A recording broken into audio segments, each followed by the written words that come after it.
The counterfeit $100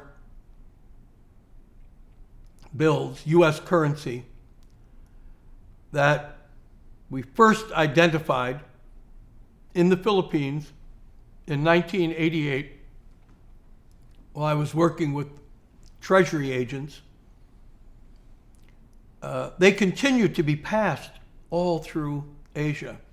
And as a result, stores and shops and restaurants and places of business and banks became terribly suspicious of accepting any $100 bills, of accepting U.S. currency.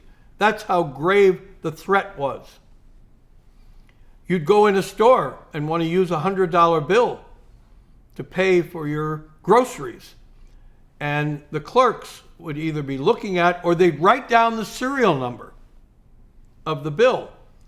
And if they knew who you were, they might accept it then. But the understanding was, we find out this is counterfeit, you're going to owe us money. Otherwise, we're not going to do business with you.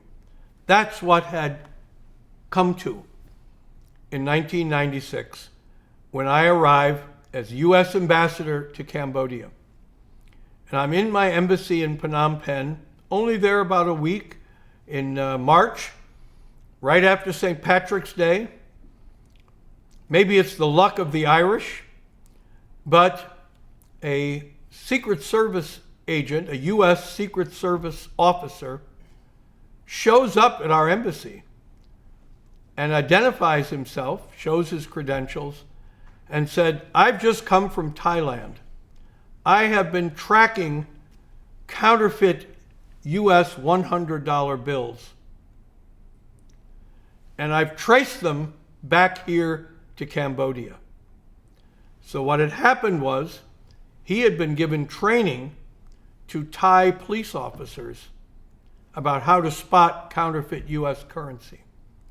He sent the trainees out in a place called Pattaya, which is kind of a beach resort place where a lot of foreigners showed up. And these Thai officers went around to all the bars and hotels and restaurants saying, "Let us see your $100 American bills." And they find some counterfeit ones. And they start asking, "Who gave you this? And who did this?" And they identify a man, an Asian man, and they start tracking him. And they find out that he's come from Cambodia, and he heads back to Cambodia. The Secret Service agent comes. We connect him with the Cambodian police. They go and raid the house of this individual. And it's this story that the cooking stove is still, the pot's still on the stove, the food's still cooking. He's left. They're just a step or two behind him. And we see and find out that he has gone to the North Korean embassy in Phnom Penh. And he's been tracked there. So he's not a North Korean diplomat. He's somebody who has just looks like a businessman with another kind of passport, Japanese passport, going around. But now we know where he is. And so with this Secret Service agent, officers from my embassy, political intelligence officers, we work with the Cambodian police. We're watching the North Korean embassy, stake it out. And, stakeouts at night, it gets, 3, 4, 5 o'clock in the morning. Suddenly, the gates fly open, and this North Korean diplomatic vehicle speeds out and starts heading south towards the ferry to go across the Mekong, and then the highway to get to the Vietnamese border. So the Secret Service agent is called, and he and others jump in their cars and start chasing after him. But he's got a head start, a big head start. He's timed it so he got on the first ferry. He's across the river before our people can catch up with him. So he's got, half hour 45-minute lead on them. And the word comes to me, and we get in touch with the Minister of the Interior, who lives across the street from me, and said, here's the thing, this man is heading there, don't let him leave. And we had cultivated a good relationship with the Minister of the Interior, and he sent a message. So the North Korean vehicle gets to the border crossing. All he has to do is get across the border, be in Vietnam, and he's safe. Communist country, he'll be able to get away, fly back somehow to Pyongyang, to North Korea, and out of our clutches. But he shows up at the border crossing, gets out of the car, runs in, puts a suitcase full of money on the top of the desk, opens it so that the Cambodian police officer sees there's money, dollars in there, thousands of dollars, $20,000, $30,000. I mean, not counterfeit, real. Said, just let me across. Just let me cross. Stamp my passport. Let me go. So here's a big moment. This is like 20 years of salary for a Cambodian police officer. He could fake it, let him go. But we had cultivated this relationship with the Cambodian Minister of Interior, who himself was a member of the Communist Party, but his kids were in the US going to school. And he had given such an order that that Cambodian policeman doesn't take the money, doesn't let him pass. Then our cars are driving up. This counterfeiter gets back into the North Korean vehicle and sits inside. They've got the North Korean flag, diplomatic immunity, can't arrest me.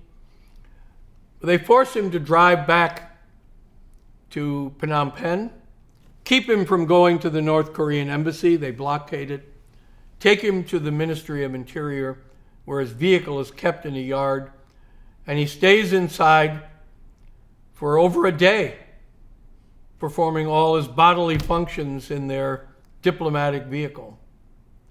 But finally gives up, steps out, arrested by the Cambodian police.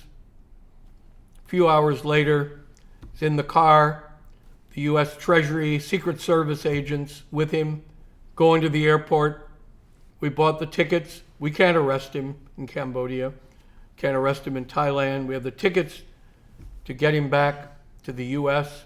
He'll be escorted all the way. We buy the tickets for the Cambodian police, for the Thai police, for the Japanese police, whatever. We'll get him back. And then it turns out that his identity is that he was a member of the Japan Red Army. He had hijacked international airliners. So he's a known international terrorist.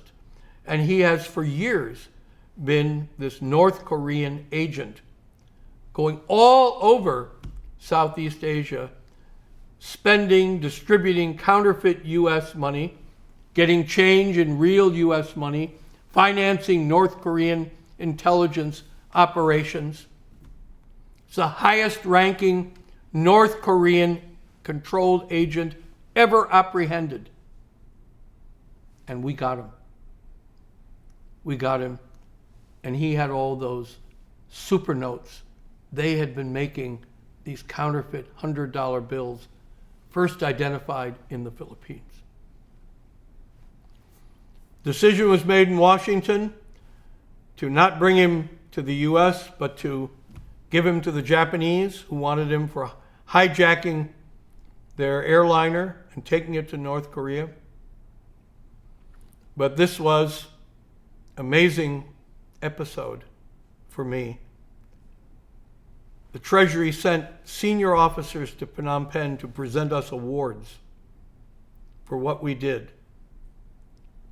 for this role we played, I played, leading my embassy in capturing the highest ranking North Korean controlled terrorist operative ever captured.